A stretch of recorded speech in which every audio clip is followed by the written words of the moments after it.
So we have another friends of ours. Yeah, hello, hi. Hi. Hey Martin, guys.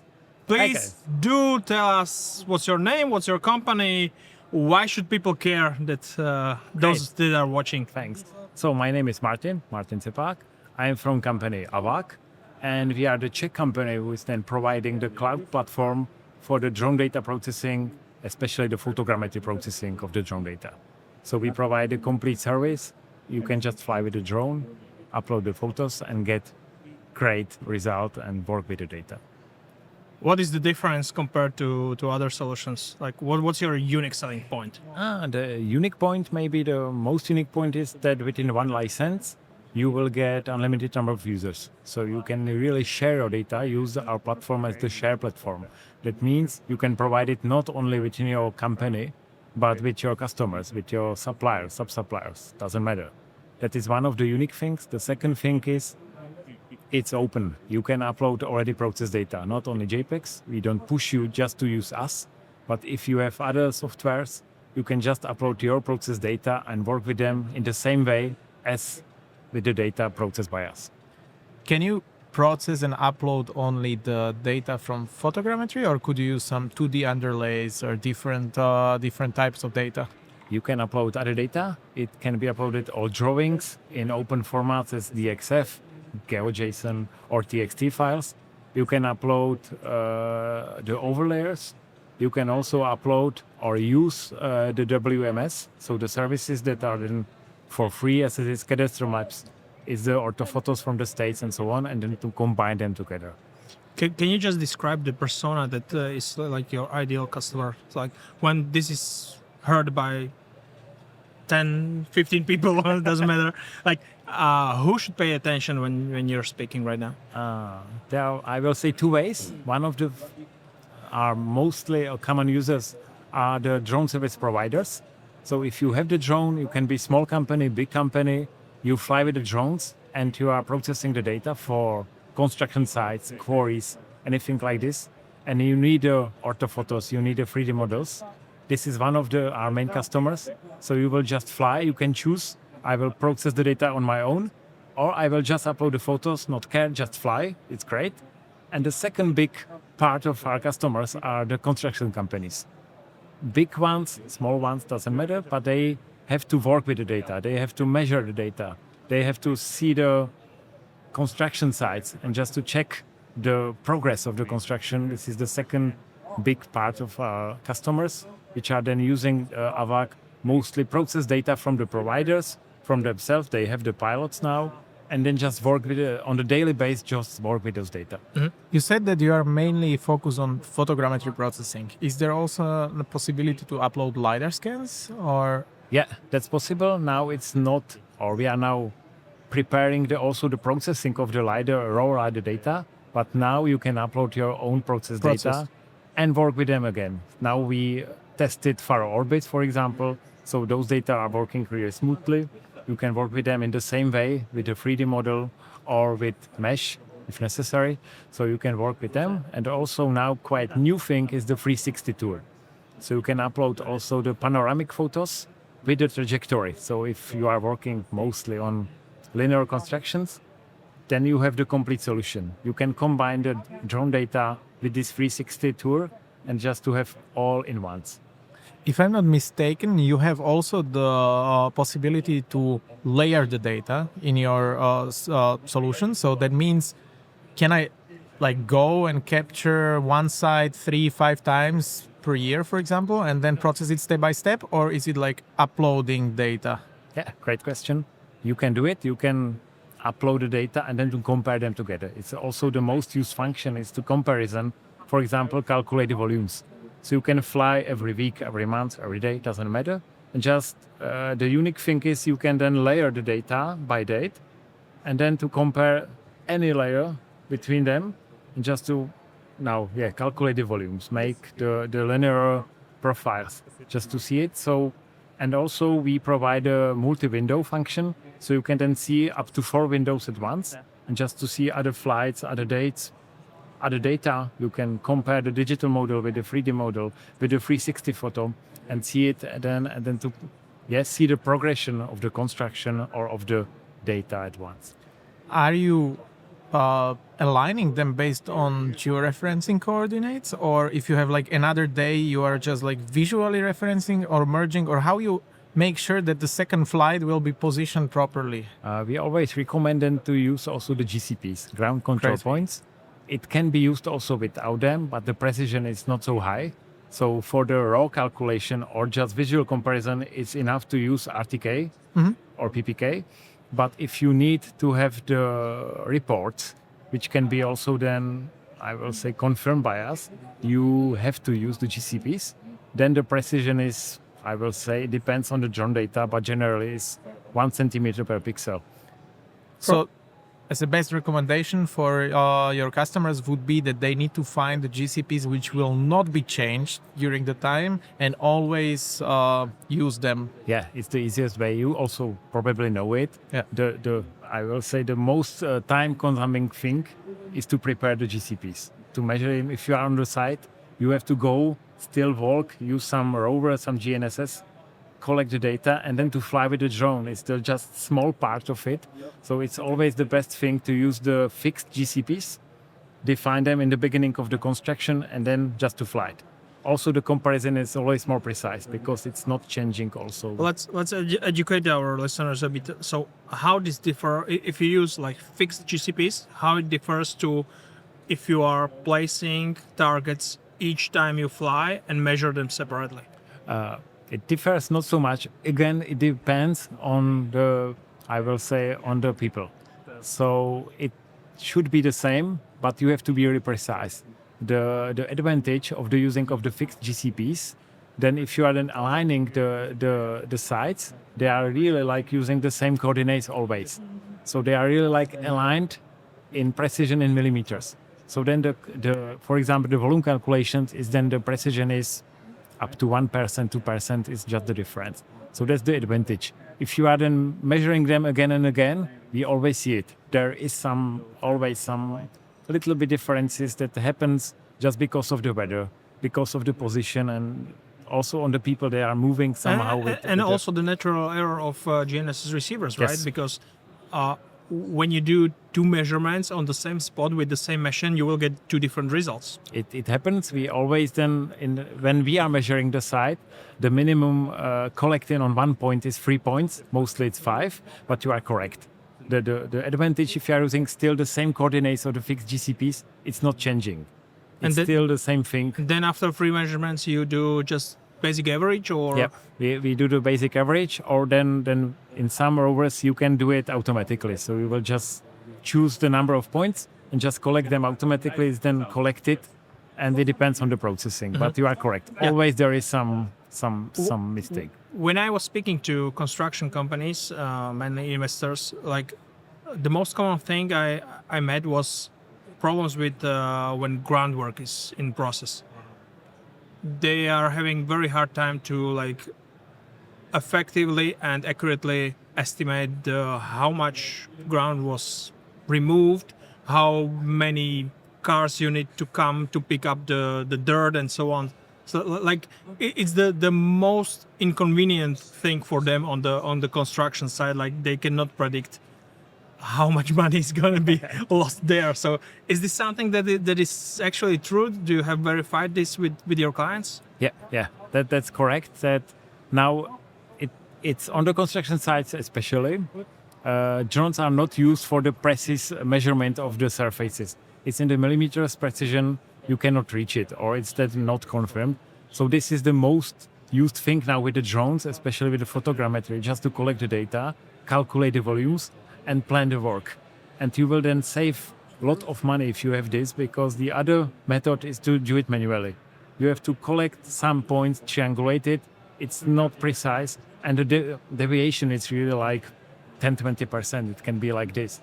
So with this data collection and the comparison of the flights especially, we do it always in the beginning. Then the first work is done. You have some, I don't know, some hole or something like this. Just fly over it 5 minutes, and you have super precise data to plan the work. And that's amazing now. This technology is moved so fast, so they can do it on their own. You just can buy some drone or use the dock. That's the easiest way. Some dock drone just to plan the flight, collect the data every day, compare the volumes, and plan the work for next day. You don't have to do it once per month. You can do it once per week, once per day, just to see it, collect the data, calculate it, plan the work for the next day, and you will save a lot of money and time. That might be the interesting information. Like, even though you are able to measure GCPs, control points, ground control points, within the precision of, let's say, millimeters, you are still not able to get this accuracy with the drone data. Yeah. Why so? I'm not so technical, but as we then see, it's still the precision of also the RTK, and it depends again on the signal and on the position of the drone, and especially in the Z-axis, that means in the height, there is always a deviation, and the drone also cannot be so stable in the millimeters. So you cannot collect it like this. Then our recommendation is use more GCPs, or you can combine the data with the LiDAR. Then the LiDAR is more precise, and then it's better. But the position of the drone, it's not possible to collect the data in this millimeter range. This is about accuracy, but are there any limitation in case if you are looking at the size of the data or the amount of images you can put as an input? One of the also unique things by us, there is no limit for the processing data, and also the basic processing with our GCPs is for free by us. Okay. So it happened now, we have the biggest data set was over 20,000 photos. It took some time to process it. Yes. Honestly, it was special camera with 6 images at once with resolution like over 30 megapixel, I think. So it took us over 1 day to process it, but it's still the same processing time as it is by you if you will have to buy the hardware. So the advantages is come to us. We overtake this costs for the hardware, and we also guarantee then it will be processed. Okay, but that's actually not a long time. I was expecting a little bit more for. Yeah, we had to then reserve the capacity for this. So one of the machines then ran over 24 hours to process the data. So there is no limit for this. It's always better or to think about the flight. If you also be providing the training, not only for the software, but we always get the advices to the pilots. And if there are too much data, it was also this case. It was not so big site, and 20,000 photos, it didn't make sense to collect so much photos. So we always then also talk with the clients, with the pilots, just to tell them what could be better. It can be I will say, height of the flight. It can be the quality of the photos. Number of GCPs is also quite important. So we know it, and we then also help them with this. That's great. I mean, we see this many times in the industry that the knowledge sharing is very important, and it's great that also you are providing trainings for people, and actually you are helping your software and your solution to get better, because if you are getting the correct data, then the output is much better. So this is important from my point of view, to educate the user to bring the right data. Yeah, we also see it as we will get the feedback always, and they really like it.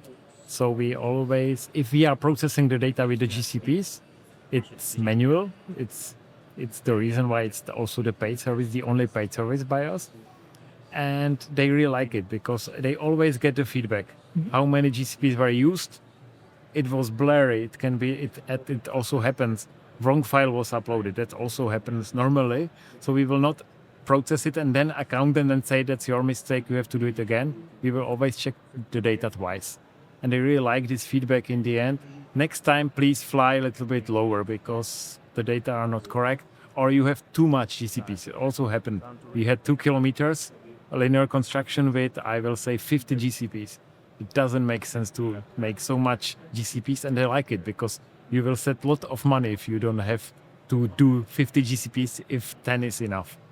We had many times a discussion that to have the right amount of data, it's very crucial for the industry, because otherwise you are counterproductive, and actually you are making the data even worse. So, yeah. We see it all the same. Also, the processing time for it always it's time consuming, and in the end, we will help the customer. The customer has to be then satisfied. And they really like if they will say 10 minutes of the flight, just because we told them it's enough to fly a little bit faster. It's great. When we are speaking about the processing on your side, are you developing your own processing software, your own algorithm, or are you just using some white labeled solution just because it's not your focus? Like your focus is delivering great I platform, will not say, not being the processing company. So which one is it? It's a combination. So we are sometimes using the other software, but mostly it's our solution. And then we started as a pilot. So also now the next development or the progress of AVAG is also always focused on the usage with our customers. So we discuss with them. That was also the reason for the new function, this 360 panoramic tour, because a lot of our customers, they are really like, I will say, railways, highways, and then always need to collect those data in the end. And they will get it now as the, I will say, bunch of the photos, maybe with a trajectory, but you don't have any viewer for it. So we then combine it and implemented this function because we have seen they need it. And now they have really like complete solution. In the beginning, we are collecting the data with the drone, in the end with the camera. The next thing will be, I will say within 3 months, it will be the LiDAR data, the full LiDAR implementation. And that is now also the development to develop our own solution, which is missing on the market. Mm-hmm. It's been 15 minutes and we still haven't mentioned the 3D Gaussian splatting. Is it on your roadmap? Yeah. Quite simple, yeah. That's great. And you've mentioned that the kind of a key feature is comparing the data and comparing the sizes and measurements. Would there be like any other features which you would name as like a key features from AVAG? Let me just think. One of the things I said is then it's open platform. So maybe I can repeat it again. So there is no limit of the users, also for the photos. Also, I will say one of the things that is still quite unique is the support for the customer, because as I said, it's not only the support, the general support, how to use the software. Where I was targeting was also because you said that it's open for like the clients then, for example. So I feel it like a collaborative function or like collaborative solution. So do you have there something like putting annotations or leaving notes or communicating within the project somehow? Yeah. So it's then, it's project based. So you can really make the remarks to the, for example, to the points you will then just put to the map. You can put a remark and also to share it with your colleagues. So this project based app means, so your data, the original data is always by you. So if you will draw something like draw 50 polygons, you will share it with your colleagues, but the original stays by you. That means, especially if someone will change it, delete it, they will not delete it by you, but by themselves, and you will not lose the data. That was also the lesson. So normally, if you share some, I will say, Excel table on some disk, always it will be renamed, removed, changed. You didn't want it, so this is not the way we have. It's this project platform, and you also control the access to the project. Mm-hmm. There is always defined who can access the data. It's then secured. And of course, you can also upload the attachments. There can be documentation, there can be agreements, other drawings or zip files, doesn't matter. It's always then secured. So you control the access to all data on the project. I have seen on your website that you're working with big development companies. You're working also with the government. Could you define your main focus, or do you think like any user of drone can be, or like industry, right? Like the industry, it's mostly, I will say, the photogrammetry generally, and the industries are the main are the construction sites or the constructions and quarries. That, or I will say the mines also. But everything you can collect with the drone, process by photogrammetry, and then to calculate it, to visualize the changes that is there. Yeah, but what I was trying to ask is whether you are thinking also about the clientele segmentation, because it's very different when you're speaking to government. It's very different when you're speaking to big corporate. If you're speaking to smaller service providers of several people, so these are very different talks, right? With these segments. So whether you are right now in a stage where you know where you want to focus, or you're still like exploring the possibilities and Still exploring. It's a little bit more focused now on the big companies. So we also developing the functions based on the constructions. Big companies, as it's Strabag, it's Metro stuff, it's Vanci, Eurovia.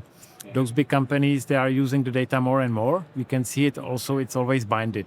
So you can have Eurovia or it can be Strabag, but also the service providers, not only drone, but for example, the earth workers, they are working or servicing Strabag or this big company, they are also using AVAG.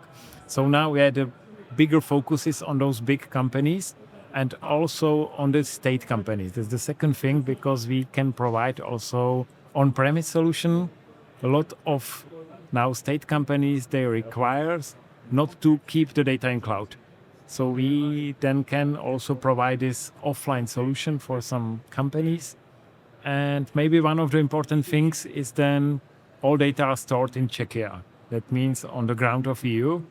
It's one of the big questions now. It's happening also because of the political situation worldwide. So quite important, all our data are stored on our servers, and those servers are placed in Czechia, nowhere else. And if is it not enough, we can also provide this offline solution for some. I cannot tell it. That's great. No, that's great option. perfect. Perfect. Thank you very much, Martin. Thank you also, guys. It was a great talk. Yeah, enjoy the rest of the days. Yeah, and see you on the free dice, I think, on May next year. Yeah, So I'm yeah, looking hopefully. to be there again. It was Great. great. We're looking forward to it. Great. See you. Thank you very much. Thank you. See Bye. Bye. Výborné.